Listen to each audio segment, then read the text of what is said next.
Hey everybody, it's ScoMletX, and welcome back to some more Magic Arena, and today we'll be playing another premiere draft of Innistrad Midnight Hunt, which is coming back for some flashback drafts this week.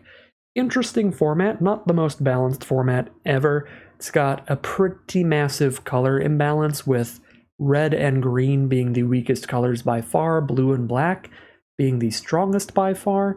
That being said, it's got some pretty cool mechanics, it's got very cool flavor, artwork, all of that stuff, so we're going to hop back in the format, see if we can't have some fun with it. Without further ado, let's get into our pack one, pick one, which I think I'm going to take Vanquish the Horde. It is a board wipe. It costs a lot of mana, but it's one cheaper for each creature on the battlefield, and in limited in formats like Draft, you can definitely make it very far in your favor because you always get to know exactly when the board wipe is coming up unless you top deck it, and your opponent can never really know for certain. So with a card like Vanquish the Horde in your deck, you can make sure that when you've got it in your hand, you don't play out too many creatures on board where your opponent might just dump their whole hand out, and you can flip the game very far in your favor with that, killing the whole board and then starting to cast like 3 creatures you left back in your hand. So Vanquish the Horde seems pretty strong. For pack 1, pick 2 here, we are just going to take Organ Hoarder. This is the strongest common in the whole format. It's an incredible value play.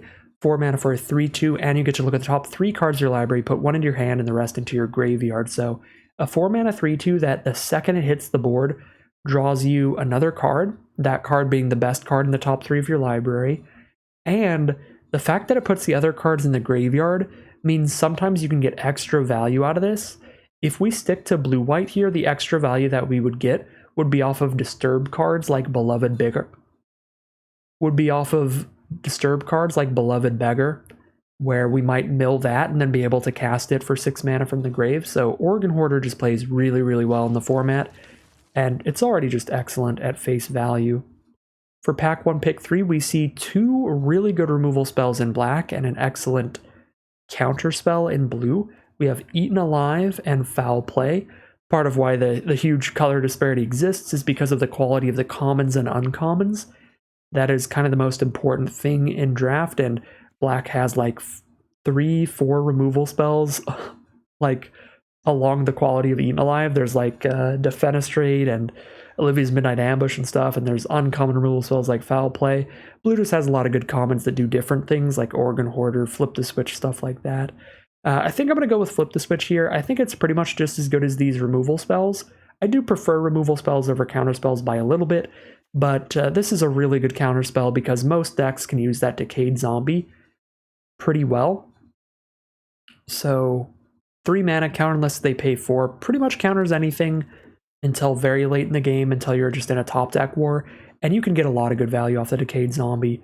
And we're not seeing a lot of white here, but we are seeing some good black. It is really early in the draft to tell, but I am going to push into black this pack, potentially for blue-black, with Ecstatic Awakener. This works really, really well with Decayed Zombies. This is an example of a great way to use those. You can sacrifice one of them to flip this into a 4/4 and draw a card. You can do that at instant speed as well, which means that this plays really well with Flip the Switch, where you get to hold up 3 mana, and even if you don't counter something with Flip the Switch, this gives you an alternate way to use that mana that's also quite good. So I like Awakener a lot. Siege Zombie's also incredible. If your board state gets wide, which is pretty easy to do with Decayed Zombies, you can start tapping creatures down to make your opponent lose a life, and that's instant speed, which is the important part, meaning you can hold up an entire board of blockers and then just keep pinging your opponent during their end step until maybe they lose the game there. So pretty excellent black cards out of that pack. We'll take the Awakener. For those who don't know, Decayed just means the creature can't block, and when it attacks, it sacks itself. So it's a creature that doesn't really get into combat, basically, so you have to have ways to tap the creature for value or sacrifice the creature for value. So Decayed Zombies don't look very good, but they've loaded this format with cards like Ecstatic Awakener and Siege Zombie that can use those really well. Anyways, pack 1, pick 5 is pretty bad. These blue cards are really slow and nerdly. This black draw spell is not great. I think I'm going to take Bat Whisperer. 4 mana for a 4/2 is not good, but the ability, if your opponent loses life, is great. 4 mana for a 4/2 and a 1/1 flyer. 2 creatures off 1 card is always good. Definitely gives me like some Chimney Rabble kind of vibes. Now we've got a Siege Zombie to go with it, which is excellent. So yeah, I think Bat Whisper was pretty good there. It would have been reasonable to take one of the white commons as well if we wanted to push in that direction more, in which case we'd have one of those white commons to go with our Vanquish the Horde and probably take Gavany's Silversmith here over Siege Zombie. But since I'm 2 cards deep into black over 2 cards deep into white, I'm pretty happy to take Siege Zombie over the Silversmith. But we definitely could be headed in the blue-white direction still here for blue-white spirits if we wanted. Larder Zombie's another great way to try to win a board stall. Just get into a position where you have enough creatures on board where your opponent can't hit you well, hold up all your creatures, and then surveil as much as you can during their end steps so that you draw better than your opponent. That being said, I don't really like playing more than 1 copy of Larder Zombie, because if you draw duplicates, they're really bad, and this card tends to go really late in draft pods, so I don't think I want another Bat Whisper that much, but I actually think it's reasonable to take a Chaplain of Alms over the Larder Zombie, just since I think I can get the Larder Zombie later, and this gives me another good white card in case I open up an incredible blue-white card or a white card in pack 2 that makes me want to stick to my blue-white deck here. That makes that more of a possibility. We'll see if we get punished for it, but I imagine I'll be able to pick up my 1 copy of Larder Zombie that I like in these decks later in the draft. I like Dreadhound as a top-end finisher for any black deck. Hits the board, it's a 6-mana 6/6, so it's probably the biggest creature on board, and it immediately makes your opponent lose a little bit of life, because you mill 3, and whenever you mill a creature, or a creature dies, each opponent loses a life. So, you can find some ways to damage your opponent, even if they can chump block all game. I don't think I want a second Dreadhound, and I don't love Novice Occultist, even though it works well with Awakener. It's easy enough to get plenty of Decayed Zombies that work well with that, as well as working well with other cards. So I think I'd rather take a Dual Craft Trainer or a Search Party Captain here. I'm going to go for the Dual Craft Trainer in case we go to white. We see a pick 10 Diagraph Horde, so I really don't think we're going to go white at this point. Because Diagraph Horde is the best card in this pack by far. It single-handedly gives you enough creatures to use your cards like Siege Zombie.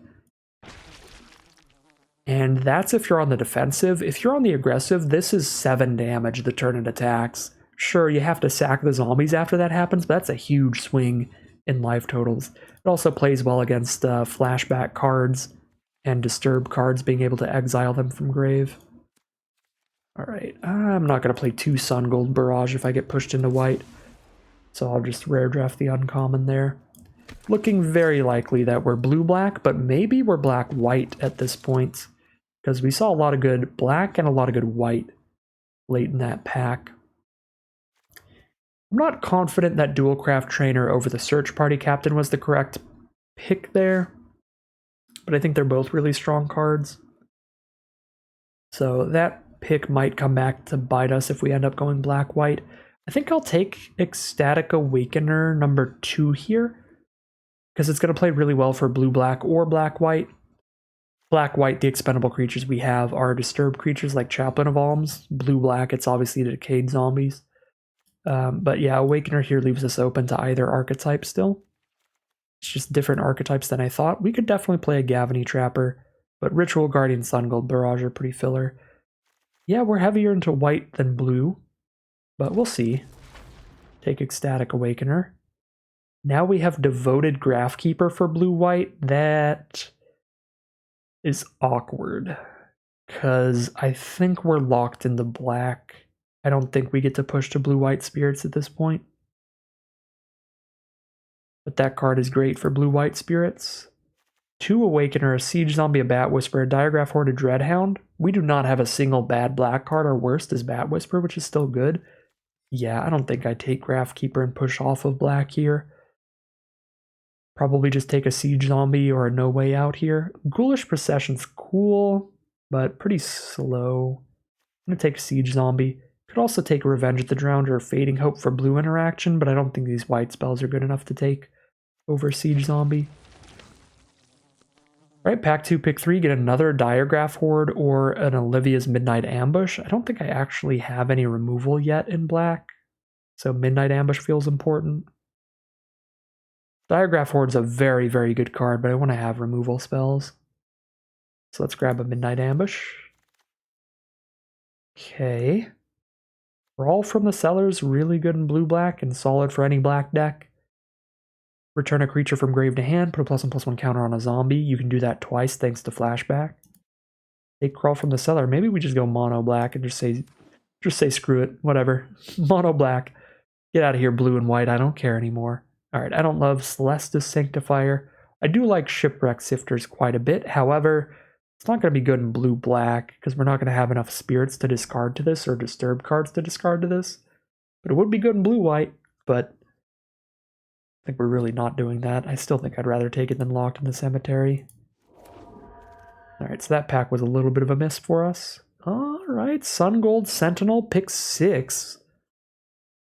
Feels like black-white is the place to be. That's a 2-mana 3/2 with a bunch of upside. It exiles cards from a graveyard every time it hits the board or attacks. It can give itself hexproof from a color each turn if we have 3 or more different powers of creatures on the board. So like a 1-power creature, 2-power creature, 3-power creature. This card seems strong. Seems like a good sign to see that pick 6. Oh yeah, alright, get out of here, blue.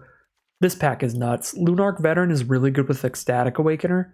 It's a great cheap disturb card to sacrifice to stuff. I love it, but Ambitious Farmhand is another really good card.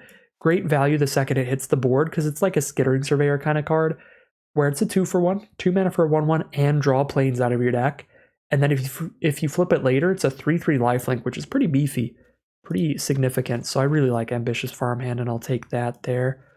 We got a pick 8 Diagraph Horde versus Lunarch Veteran or a second Dualcraft Trainer. I think I want to get the early drops really. Oh my god, we've got the early drops. Wow, this deck is nuts. So I guess we could take... Wait, what happened to the first Dualcraft Trainer? Oh, it's in the sideboard still. Good grief. I think I can take another Diagraph Horde or another Dualcraft Trainer there. I don't think I wheel the other one. That feels so unlikely. I can't believe we still had a Dualcraft Trainer over here. Good grief. Yeah, this deck's going to be sick. Behemoth is big and slow. I like Diagraph Hordes at the top more. Actually, with double Diagraph Horde topping off the curve, this might not be the worst home for an Unruly Mob. I don't generally like that card, but if you have 5,000 Decayed Zombies, it can end up being pretty decent. And we're on the way. I have no 3-drops. I don't think Shady Traveler or No Way Out are particularly good ones. No Way Out's pretty good in blue-black. But I think I want a 3-drop here. I don't like Candle Trap as removal. I'm going to take a Shady Traveler. Just a filler 3-drop creature there. Bladebrand, if we're low on removal, could end up being okay. And we currently are. Ritual of Hope's a lot cooler, though. It can end a game out of nowhere real quick. 2 mana for +2/+1 to the whole board is absurd. But you have to have 3 different powers of creatures on board to do it. But it could be really strong. Speaking of things that could be really strong, I think our rare is strong enough to take over another removal spell. We're just going to be a pretty removal light deck. We might even be playing a Sun Gold Barrage at this point. But this card's awkward because it's really bad against blue-white and blue-black, and those are some of the strongest decks in the format. They just have very few targets for this. I don't know, maybe we're supposed to take Eaten Alive, but what I'm going to take here is the cool, powerful, rare Graveyard Trespasser. 3 mana for a 3/3 when it hits the board or attacks, exile a card from a grave. If you're exiling creatures, you're making your opponent lose a life and you're gaining a life. And if it flips to nighttime, this is a 4/4 that does that twice. Not only does it have all that, but it has an incredible ward ability, where if your opponent wants to target this with a removal spell, they have to discard a card to do so. So it 2-for-1s your opponent when they try to kill it. So card is really good. This pack is really bad. There's an Unruly Mob, a Vampire Interloper, or a Candle Trap. If we were blue-white, Dennek would be pretty solid. But outside of that, this pack kind of sucks for everybody. The best cards are Shipwreck Sifters, Dennek, and Thermo Alchemist, I guess. I'll take a Candle Trap. I guess we're at that point where we need removal badly enough to take the mediocre removal, and Candle Trap certainly... Oops, that's the wrong card. Candle Trap certainly fits the bill when it comes to mediocre. Alright, Cathar Commando is fine, but I've got a lot of good 2-drops. I don't think I'll have room for it. I think I'm happy to take a Clarion Cathars. Gavany Trapper's another card I'd really not I'd really rather not have more than one copy in my deck because it's another card that's pretty awkward in multiples. Unless you're really late in the game, it's hard to sink 4 mana into tapping 2 things every turn. Clarion Cathars is pretty good though. It's Chimney Rabble that doesn't have haste, and you all know if you've seen my Phyrexial Will Be One drafts how much I love Chimney Rabble. Card is just very strong. Perfect. Pick 4, Eaten Alive, join the party. We were going to have a great deck, whatever we ended up doing here. We keep opening up like blue-white rares and uncommons that are strong. If I went to blue-white, and we're getting past strong blue-black cards, and we just have a strong black-white deck, so any combination of these three colors, we would have had a great deck today. This looks awesome. Oh my god, yes. Third Diagraph Horde. Yeah, that certainly makes the cut. Now, Gavany Silversmith versus Loyal Griff. Silversmith can help with our random Coven nonsense, but I don't think I'm playing a Cathar's Call, so I think I'd rather have another 3-drop. Just curve out a little better. I guess Double Awakener kind of counts as 3 mana things to do. Yeah. I don't know. It could be Silversmith over Loyal Griff, but I'll just go for the Griff. I think I am going to play 1 Crawl from the Cellar with like 3 Diagraph Hordes in this deck, but I don't think I have enough zombies to want to play 2 copies. This pack's pretty weak though. Homestead Courage works with Coven stuff, I guess. Sanctifier can mill us a little bit, but I think Morning Patrol's the best value straight up. Just upfront value. Another Clarion Cathars or another Dreadhound? I don't want to get too high up on the curve. I've got 3 5-drops and a 6-drop already. I think I'm going to take another Cathars over Dreadhound, stick a little bit lower on the mana curve. Take a Ghoulish Procession that I don't think I will be playing. Another Unruly Mob I don't think I'll be playing. I like Cathar Commando. Main deckable artifact enchantment removal. Heirloom Mirror is not great. You have to commit a lot of time and mana and life into getting this to flip, and your opponent can see it coming immediately, so they can easily just know that they need to hold a removal spell for that big demon late game. So I'm not very high on that card. Wow, we got a million filler creatures, so we can really play whatever creatures we want throughout our curve here, build the deck however we want. Let's just put everything back in and then see what we want to cut and why. Alright, so we've got 52 cards here, so we get to cut 12 cards out of this deck. First and foremost, let's check how many creatures versus non-creatures we have. That is one of the simplest ways to start off cutting cards. Your average limited deck has 15 to 17 creatures. That's for most mid-range strategies to aggressive strategies, which is what most limited decks are, most draft decks. So that's an easy way to start things off. Now, every rule can always be broken. You can play more creatures if you're super aggressive and your creatures are all just really good. You can play less creatures if you're very defensive. I mean, I've drafted limited decks before with 0 creatures in them because of specific cards in the deck being really good with no creatures or something like that. So, really depends, but most of the time when you draft an average looking pile like this, that's just your average aggro to mid-range strategy, you want about 15 to 17 creatures. So, seeing as we have a million creatures here, we'll start by cutting creatures. We can cut like 10 creatures, and that's 10 of the 12 cards we need to cut. So that's where we're going to start here. Let's just look at each mana cost and cut our most mediocre creatures. So starting out at 1 mana, I do like having a lot of 1 and 2 mana creatures in this kind of deck with double Ecstatic Awakener, so we can really clutter up the board as quickly as possible and get these things flipping, as well as getting as many creatures on board for our Coven cards. Those are our cards that care about having 3 different powers on board. Cards like Ambitious Farmhand and Sun Gold Sentinel that will be stronger with 3 different card types. So I'm going to keep all these 1-drop creatures. I think they're all solid enough. At 2 mana, Ambitious Farmhand is great value. Cathar Commandos are just high power for a cheap entry fee. Plus the flash is useful. They could be an ambushing kind of combat trick. Plus their main deck artifact and enchantment removal. So I think they're solidly flexible. They get a decent amount of impact on the game the second they hit the board. We'll keep those. Sun Gold Sentinel is just a very beefy creature for cheap. We'll keep that. Unruly Mobs are the first creatures that are going to go on the chopping block.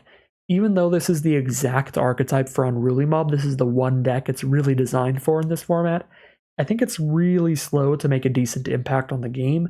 Even if we can get multiple decayed zombies on the board, it's not going to become big until those zombies have attacked and sacrificed themselves. And if I try to curve out with this card, it's going to be very insignificant early on and not help me attack early at all, not help me get any early damage in, because I'm going to play this out. Nothing's going to die or trade off until the turn after I play it at the earliest, so it's not going to be able to attack the turn after I play it, and I don't know, it's just too slow to set up. Usually I'm not a huge fan of that. I am a huge fan of Double Siege Zombie. If we end up in a board stall, this gives us an alternate way to keep dealing damage to our opponent, even if they have a million blockers and we can never break through. Well, then we can just start tapping our whole board during their end step every turn to keep chipping away at their life. And the best part about that ability is there's really no cost to it, in that it's giving us that late game reach, that late game way to crack through for extra damage, while not costing us anything early game. A 2-mana 2/2 is a 2-mana 2/2. Like, it's going to hit the board, it's going to attack in and block like normal early. But it's got a really good backup plan, so love the Siege Zombie. We've got a lot of 3-mana stuff, so we want to cut quite a few of these. Loyal Griff seems pretty solid. I think Graveyard Trespassers are best 3-drop by a lot. It's very good.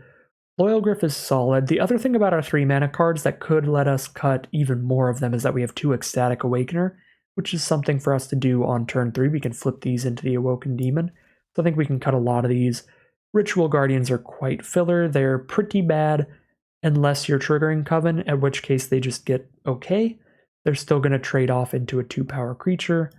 Isn't incredible. So I'm very much not into those. Shady Traveler as well is pretty slow. Very good at night, very mediocre in the day. 3 drops seems fine with me. I'll keep those in for now. I like all of our 4 drops, the 2 Clarion Cathars, the Dual Craft Trainer, the Bat Whisperer. I like them all a lot, and I love the 3 Diagraph Horde.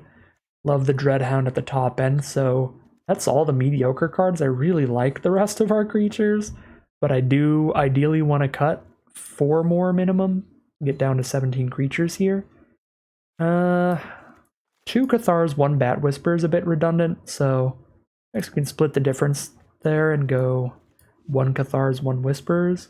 We also have 3 Diagraph Horde doing a very similar thing, giving us multiple creatures to beat down with the turn after.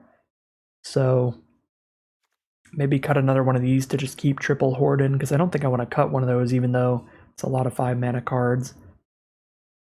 Yeah, I guess Clarion Cathars is more consistent. We always get the 1/1, but Bat Whisper is more powerful when it triggers. A 1/1 flyer is a lot better than a 1/1 on the ground.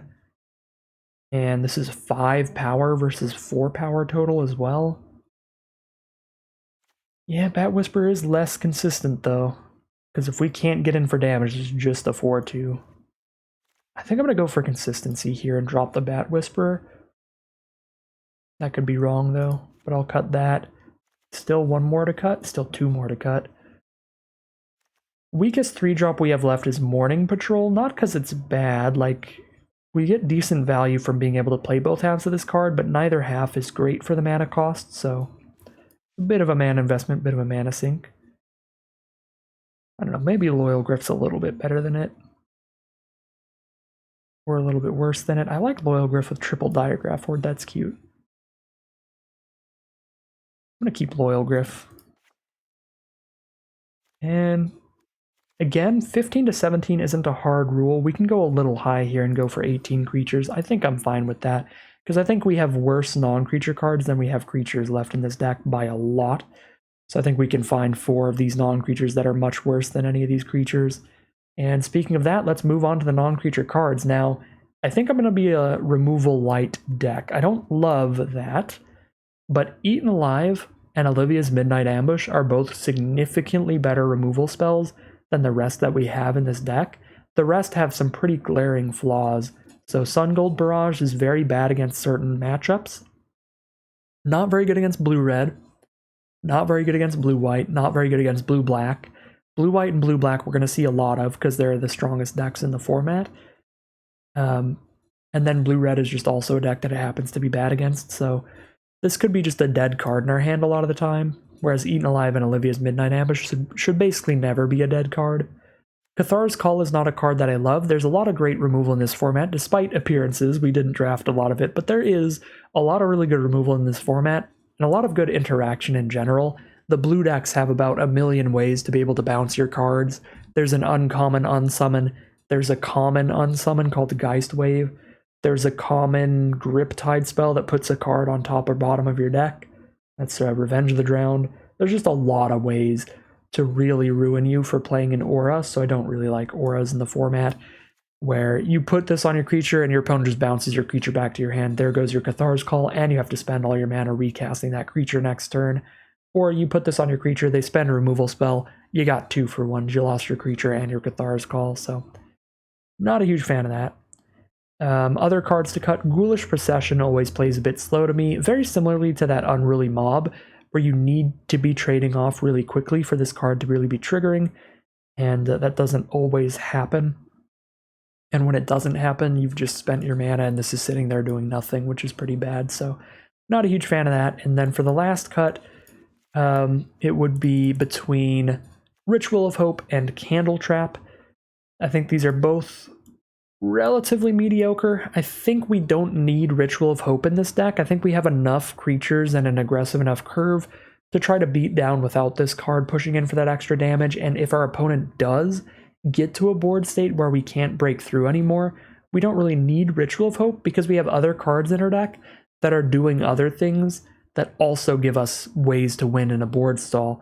Cards like our Double Siege Zombie and our Dreadhound can beat our opponent once the board gets stalled, while still doing other things, and Ritual of Hope doesn't really do other things, it just only helps during that big swing that we're trying to find the lethal, or the big swing when they've got a bunch of blockers up and we're trying to kill their blockers. So I don't love that. That being said, Candle Trap is also pretty bad. This is really bad when you don't hit the Coven, and that's the same reason I've cut a lot of the creatures out of this deck.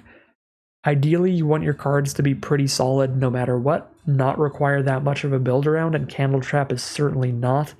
If we don't have Coven, it's very bad, because we're a pretty aggressive deck. So if we put this on an opposing creature, we give that creature Defender, prevent all the damage that would be dealt by it, but it's still going to be on the board blocking our stuff as long as possible. So we end up just down a card and then still not able to attack in super well. Now, if we have the 4 mana and we have the Coven, then this is just 4 mana exile a creature, which is good, but we're not always going to have the Coven, so I don't know about that. So Ritual of Hope or Candle Trap are the cards I want to cut here. I don't think Crawl from the Cellar is incredible in this deck because we don't have a mountain of zombies, but I think with 2 Siege Zombie triple Diagraph Horde, it's still fine and probably better than Candle Trap or Ritual of Hope. Because even if we don't have a zombie on board, we can just pick up any creature with this and just not get a +1/+1 counter. That's fine. So let's see. Candle Trap versus Ritual of Hope. What is the cut? You know, I think the curve is aggressive enough. I want to try to just pile in. I'll take a Ritual of Hope here and cut the Candle Trap. Take the card that's better when we're beating down versus the card that's better defensively. And we'll be a bit low on removal, but that might be a slightly good thing for us, because then we'll be down less cards if we end up vanquishing the Horde later. We'll have less opportunities to throw a bunch of removal at them, so if the board gets locked up and we top deck a Vanquish the Horde, it's like, oh, cool, I didn't commit any removal into dealing with the board state, so boom, let's just flip it around. So, I don't know, that could play out alright. Yeah. That's the big flaw. Only 2 removal spells. Other than that, though, deck's looking great. We'll call it a deck there. Alright, here is a look at today's deck list. It's going to be a pretty sweet looking black-white aggro deck. We have tons of 1 and 2 mana things to do, and a lot of them are pretty aggressive creatures. At 2 mana, we have 3 different creatures with 3 power, 2 Cathar Commandos and a Sun Gold Sentinel. At 1 mana, we have 2 of these Ecstatic Awakeners that we can potentially turn into a 3 mana 4/4 later, and draw a card when we flip them. We do need expendable creatures to do that, but we've got a few in the deck. We have Chaplain of Alms, expendable card that can get disturbed, recast from the graveyard later. We have 3 Diagraph Horde giving us Decayed Zombies, which are incredibly expendable, and we have a Clarion Cathars giving us an expendable little 1/1. So all that token production and disturb nonsense is great with the Ecstatic Awakeners, but it also plays really well with Coven cards like Dualcraft Trainer. So the dual craft trainer might be able to give double strike to something each turn by having some random 1/1, 2/2, and 3/3 on the board to have 3 different powers. We also have Ambitious Farmhand, solid 2 for 1 on the front, but ideally we can also get to Coven to turn this into a 3/3 lifelinker. So we've got a bit of a Coven thing going on as well. Lots of 1-power creatures between Chaplain of Alms, Double Awakener, and Clarion Cathars at times. And a 0-power creature with Gavany Trapper. Some 3-power creatures all over the place with Dual Craft Trainer, Clarion Cathars, Cathar Commando, 2-power creatures all over with Loyal Griff, Siege Zombies, and Decayed Zombies. We've even got a 6-power creature with Dreadhound, so we should be pretty decent at triggering all of these Coven cards. So great aggressive creature curve. Outside of that, we have a little bit of removal, not as much as we'd like, but we have an Eaten Alive and Olivia's Midnight Ambush, which are both pretty great, pretty premium removal spells. Then we have Ritual of Hope as a massive combat trick if we have Coven going. Crawl from the Cellar for some graveyard recursion in the late game. And Vanquish the Horde as our big bomb to potentially flip the game in our favor.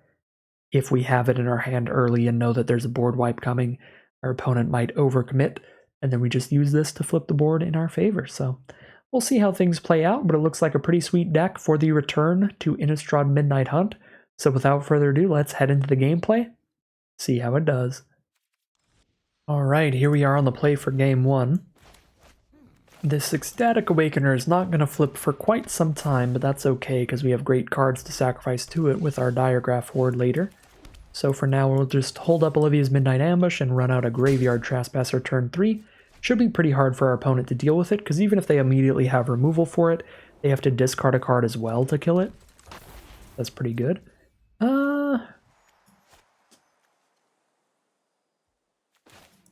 Probably wrong to just immediately Midnight Ambush the Channeler when I only have 2 removal spells in my deck.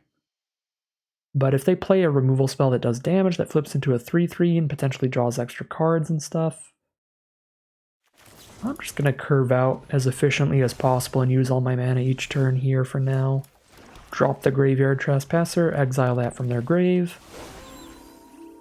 Makes it harder for them to find a double block for the Trespasser as well.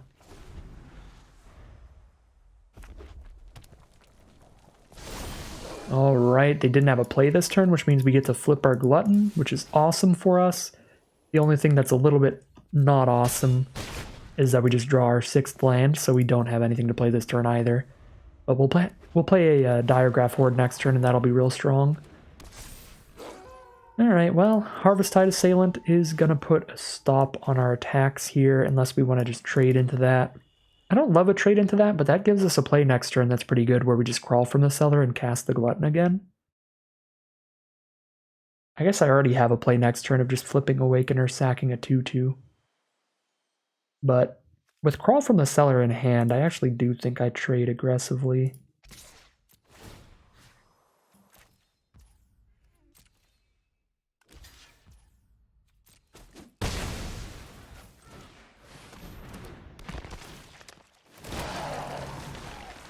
I'm going to not exile that, so there's more stuff to exile to gain life off of later. I don't think red-white really has graveyard recursion.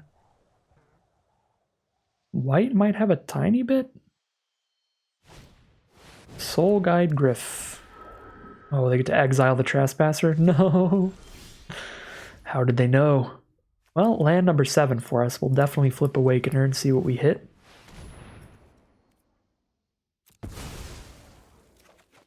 Land number 8 it is. This is getting awkward. It's getting pretty bad. I guess I could have crawled from the Cellar just to put a... Oh no, I can't cast this without a target. So I couldn't just put a counter on Diregraph Horde here, because there's no creatures in my grave.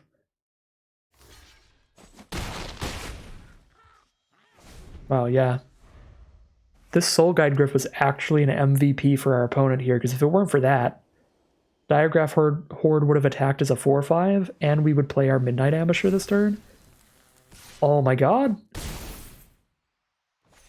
We might just lose because they had exactly Soul Guide Griff, because Angel Fire Ignition is nasty. That thing is super hard to beat.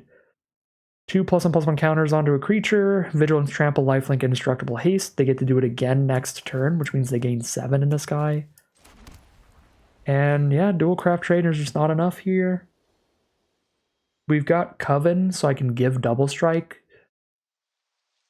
They can just chump with the Vandal and then gain 7 off their attack next turn, and then I don't have attacks into them.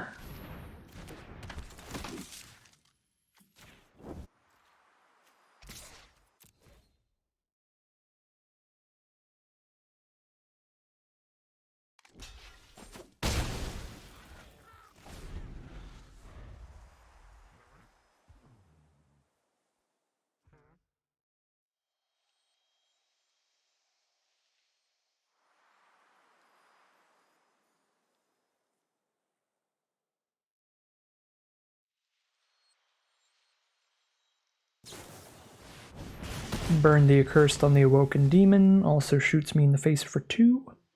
Keeps us off Coven. And of course, Burn the Accursed exiles too. Oh, good grief. Again, if that didn't exile, be in a beautiful spot. That is the boldest attack I think I've ever seen. Wow. I guess we're dead. That was monumentally unlucky. Good grief. In about every different way you can get unlucky. Flooded a little bit. They had the Soul Guide Gryph to exile. And they had the Burn the Accursed to exile too. And then we just didn't draw any creature. Almost any creature would do it here. Tons of creatures with a different power or toughness to get there. Still trying to just make sure I'm doing the math right here. It's 11 damage.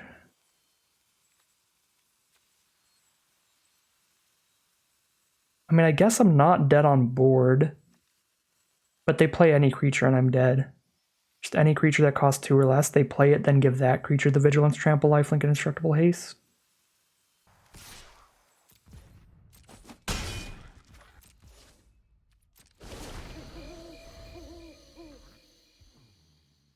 But the Gryph's going to be 1 damage off from killing us by itself. If they just Ignition the Gryph and hit for 7 here, then like... That's still good enough, because the Gryph gets to hold up as a blocker, so that's still going to win them the game, even if they don't have another creature in their hand. Alright, there's the other creature, we're dead.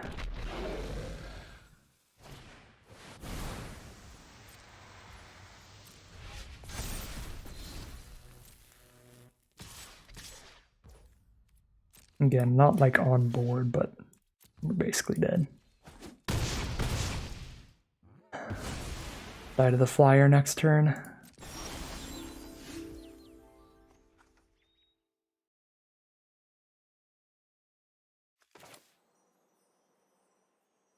Can trigger Ritual of Hope, but I certainly can't block that Soul Guide Gryph.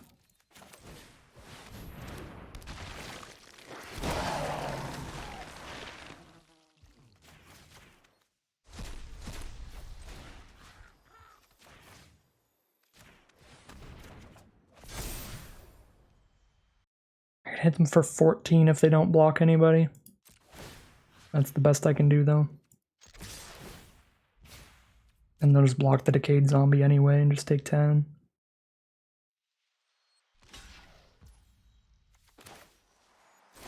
Alright, super dead. Unfortunate way to start it off. 0-1 heading into game 2. Here we are for game 2 on the play. Pretty excellent hand, multiple options of 1-drops to play. I'd rather play Awakener first, since Trapper's not going to be useful until we have extra mana lying around, and this is a 2-lander to keep, so that's not going to be for some time. Whereas Awakener can at least keep poking them for 1 until they play a creature. We are playing against blue-black, best deck in the format, starting off with the best card for the archetype. Well, one of the best cards. 2 mana, 2/3 gives all their zombies +1/+0. Not beautiful. for us. At least my commando can attack into that and just trade. Yeah, that's a really fine trade for me. They must have some graveyard recursion, some crawl from the cellar stuff going on. Oh, they're just over it. Alright. I have no idea what happened there, but I'll take it. We are 1-1, heading into game number 3. Here we are for game 3. Our opponent's on the play.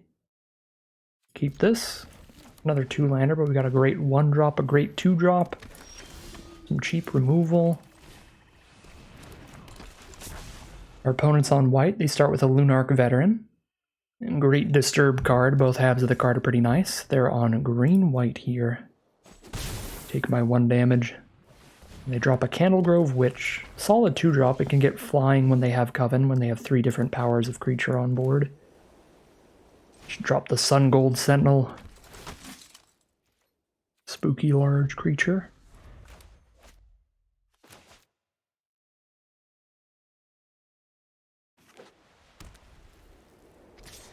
Send in the Witch. We'll take the 2, go down to 17.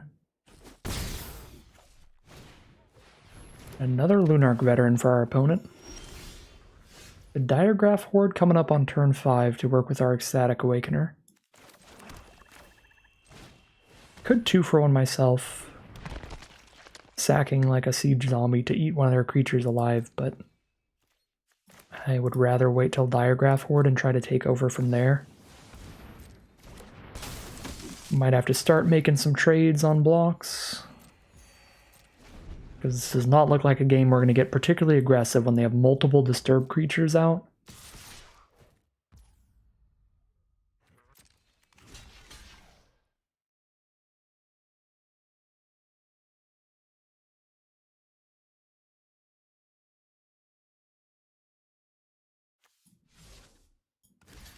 I should think Siege Zombie's a little stronger than Sentinel on this board.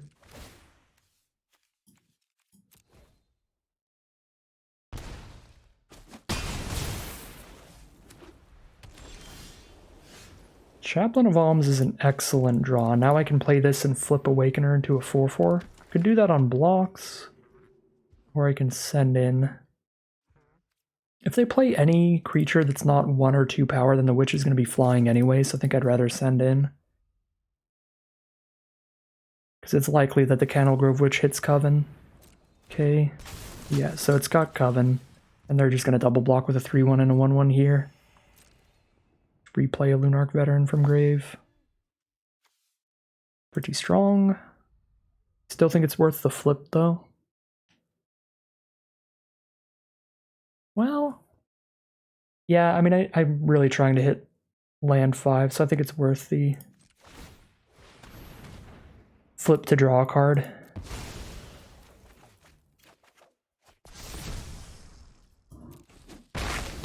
It's not really worth it to kill both of them, but the fact that I draw a card as well is kind of important. Luminous Phantom getting recast from the grave. Trade into the Candlegrove Witch.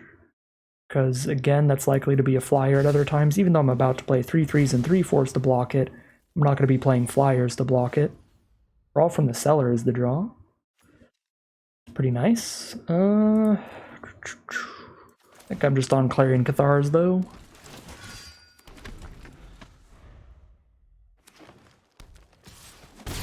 Block that Lunarch Veteran, just take my 1 damage per turn. Ambitious Farmhand, I can play that and have 3 up. I think I want to play it to be able to... I should not have let it auto-tap, that was bad. Should have went double white. So that I could crawl from the cellar and play a 2-drop right now. Yeah, I think that was probably the play, is crawl from the cellar here and play a Siege Zombie. I guess I can crawl from the cellar and play a Sun Gold Sentinel still.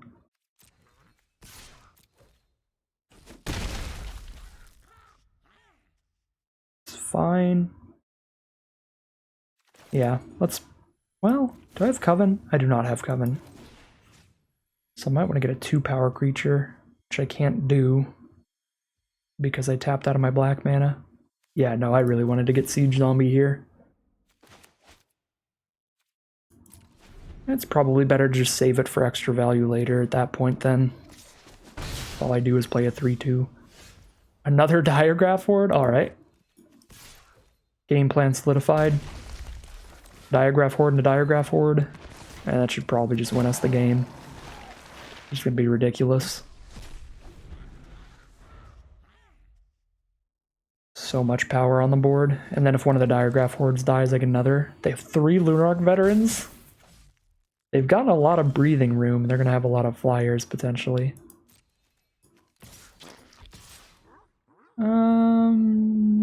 I'm not really cool dumping the mana into flipping this farmhand right now, so let's just cash in these zombies for damage. Because I'm about to play another Diagraph Horde.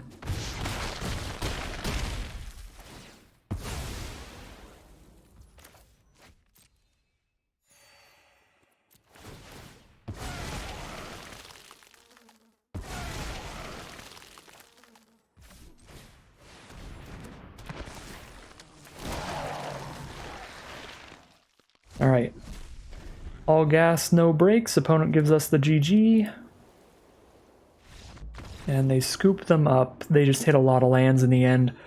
We were stuck on mana for a little while, but that comes down to the age-old saying of better to be mana screwed than mana flooded. Now that isn't entirely true, because if you get mana screwed too long, you will lose the game. But what it means is that if the game goes long, then the player that started out mana screwed has a better chance of winning than the player that started out mana flooded, because you can draw out of getting mana screwed, where once you start hitting lands, now you have all these other cards in your hand to start casting, and you're going to start quickly making it up and catching up from just having 2 plays per turn for a while, or just a play every single turn. Whereas if you've started flooded, you're going to be doing 1 thing per turn maximum, and if you stay flooded, just sitting there doing nothing while your opponent starts playing potentially 2 spells a turn when they get out of the mana screw, the things can really flip around when the mana screwed player finally draws their lands. So definitely a game like that where opponent was a bit flooded, we were a bit screwed, so we find our way out of the screw and just have so many more things to cast than they do. So pretty lucky game for us, but I'll take it. So Cathar Commando turn 2. Poke in for 3 damage. Let's drop the farmhand and play a Plains. Next turn we can drop a Clarion Cathars. Nice wide board state. Nothing yet from our opponent. Let's have all our mana up first and then go to combat. So I could Midnight Ambush if they have their own flash creature. Is that a good enough flash creature to Midnight Ambush?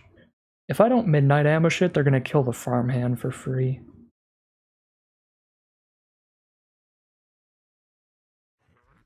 Be a much less mana efficient turn for me, but I think it's still worth it.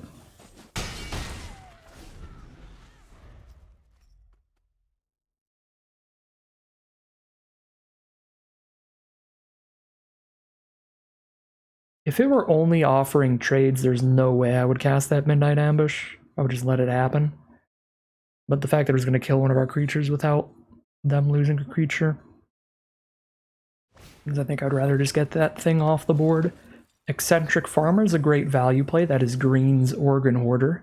Mill 3, put a land from your grave to your hand. Okay, well I can't get through the 2-3, but I can trade my 3-1 into it, which is okay.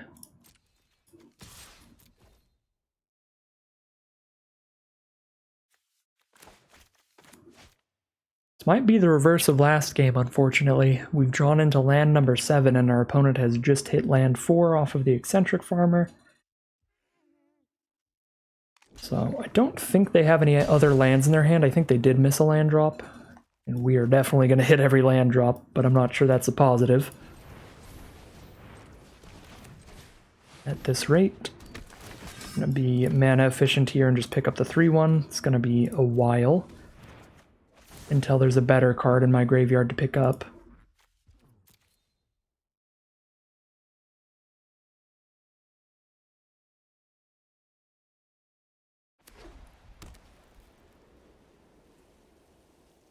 so they have 5 mana up now. They've got a Sacred Fire that they milled. Once they hit 6 mana, they can deal 2 to any target and gain 2 off of the flashback ability. So that's pretty good. Burn the Accursed Clarion Cathars, that's pretty okay. Drawn to a Dual Craft Trainer, another 3 power creatures, so we're just not going to find our Coven for now. I think I have more ways to get 2 power creatures in this deck than anything else though, so it means we should have a lot of pretty nice draws available to us.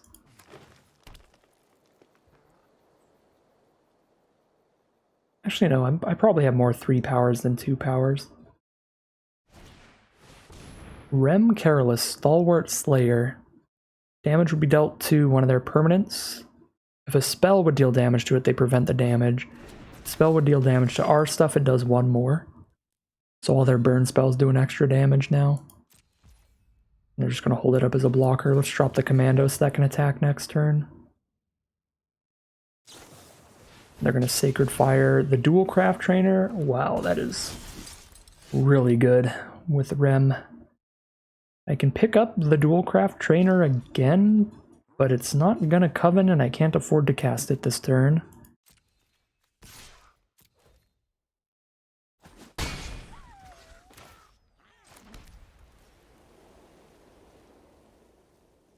If I pick it up now, next turn I get to play whatever I top deck and the Dual Craft Trainer, which is probably worth dumping the 4 mana right now.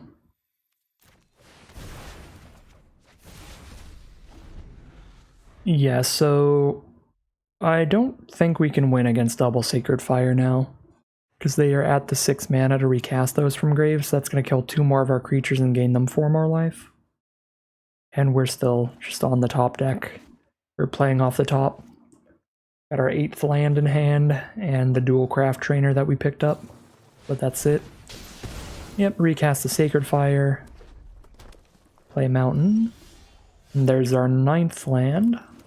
Our opponent's hitting just as much lands as us now, though, but Flashback is really getting a lot of value here, killing 2 of our creatures off 1 card each time.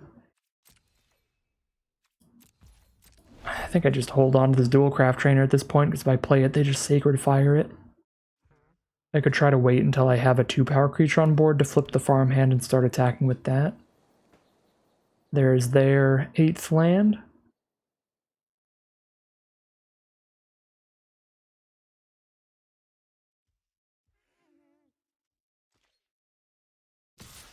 They're going to attack for 2 in the sky.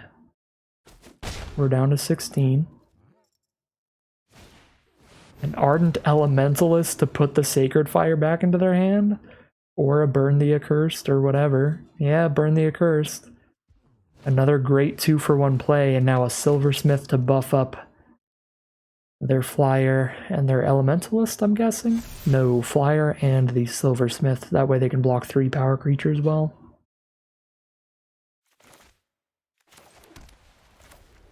Well, guess I might as well Dual Craft Trainer at this point, because now I need to get through 2 removal spells.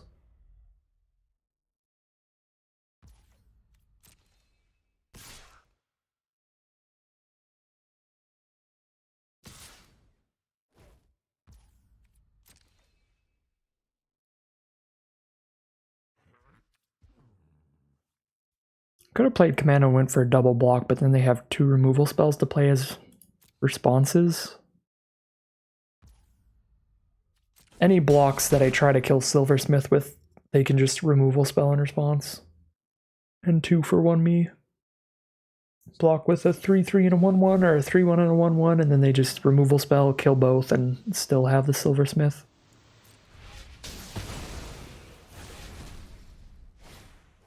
Sun Gold Sentinel. I've got one of those somewhere.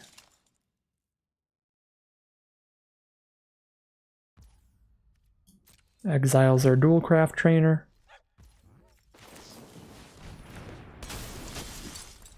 Chaplain of Alms.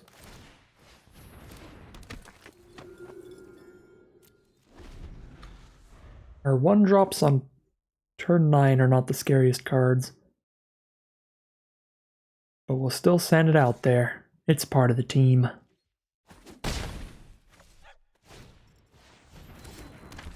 There's our opponent's 1-drop on turn 9. Lunarch Veteran. Land 10, let's go.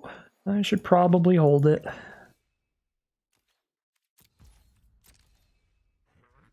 Maybe they'll play around something. We are dead on board, because they can just give Sun Gold Sentinel protection from white and then burn the Accursed our face for 2. Actually 3 damage because of their Rem Careless. So we're just dead.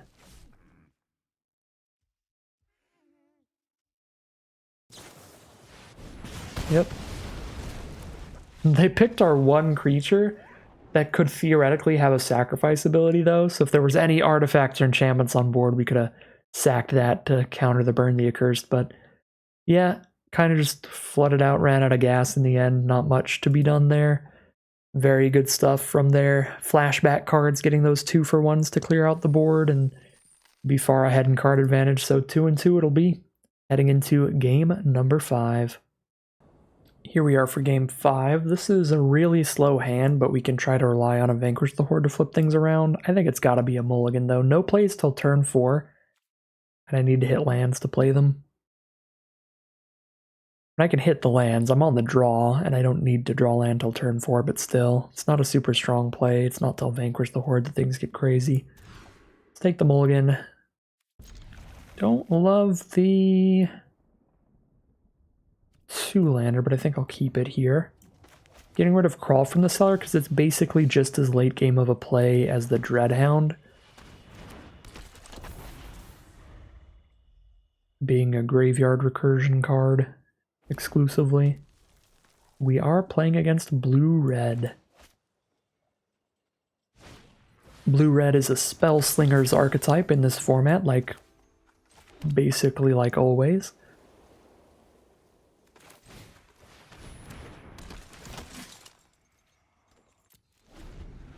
There's multiple creatures in this format that get extra power every time they cast an instant or sorcery to get a bunch of extra damage in. There's the Ardent Elementalist that we saw our last opponent have that can return an instant or sorcery of their choice from grave to hand. Stuff like that.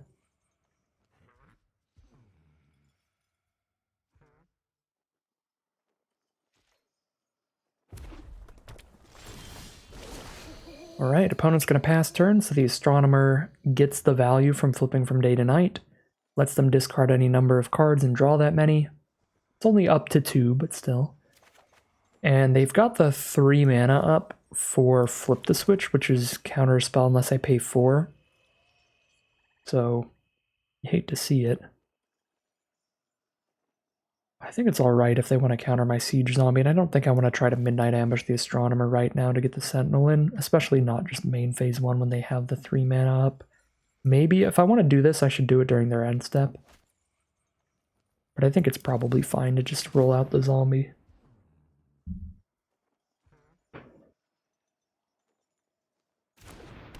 Alright, Siege Zombie is out. Pass the turn.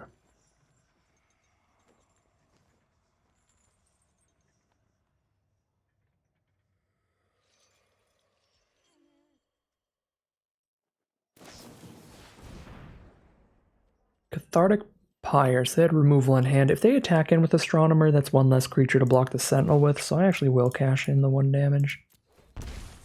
And let them attack with Astronomer if they want. Because they already could have attacked with Astronomer last turn into the Awakener and Sun Gold Sentinel. Because the worst case scenario is I trade a Sentinel into it, which is still good for them. And they already didn't want to. They do want to now, which probably means a follow-up creature. Organ Hoarder, yep. Incredible common. Higher win rate than more than half the rares in the format, I'm pretty sure.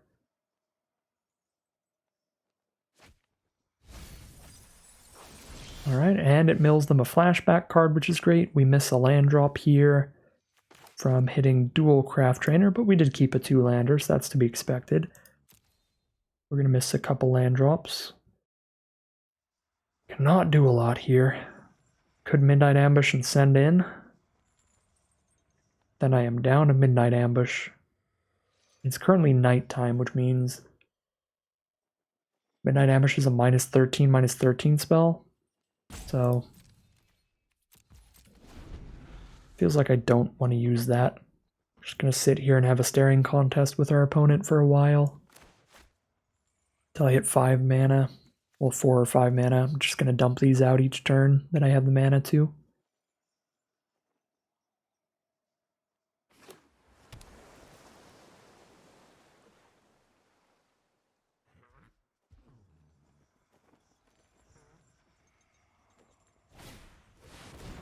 Second Organ Hoarder, that is absurd.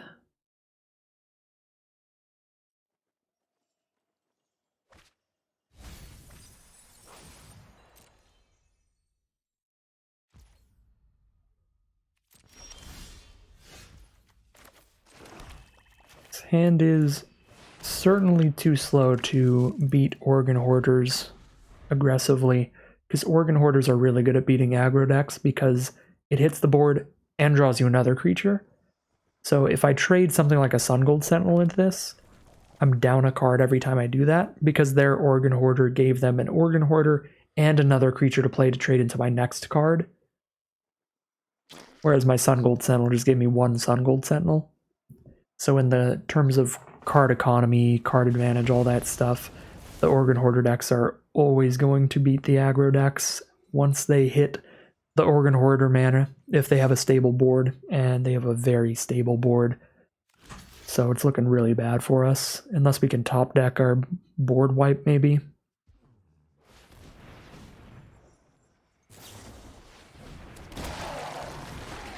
They've got the Startle 2 to be able to draw a card and kill Sentinel, getting an additional 2-for-1 on us. Not to mention these Organ Hoarders have actually been 3-for-1s because they've also drawn these flashback cards to cast. And when they flashback them, they get 2 clue tokens to draw 2 more cards. Well, Graveyard Trespasser is a good card against those, at least. They can't light up the stage, right? Yeah, they need a Planeswalker to redo that. They could Bait Hook Angler and Secrets of the Keys. Let's get rid of a Bait Hook Angler. You gain a life when we do that too. Yeah, trying to post-mortem this game and look back on early turns what we could have done differently. I think there's a lot. Maybe just keep the first hand.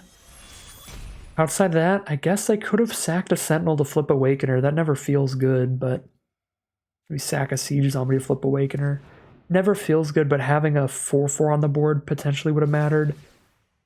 Now we know they had a Geist Wave, or they would have drawn into a Geist Wave by now, so then it wouldn't have mattered, because a 4/4 to block the 3/2s doesn't work if they bounce the 4/4 to our hand, so I think this was just an L no matter what. This is not playing out well for us at all. Yeah. Can have 2 blockers here. If they have any interaction, we're super dead. Probably on Graveyard Trespasser Midnight Ambush.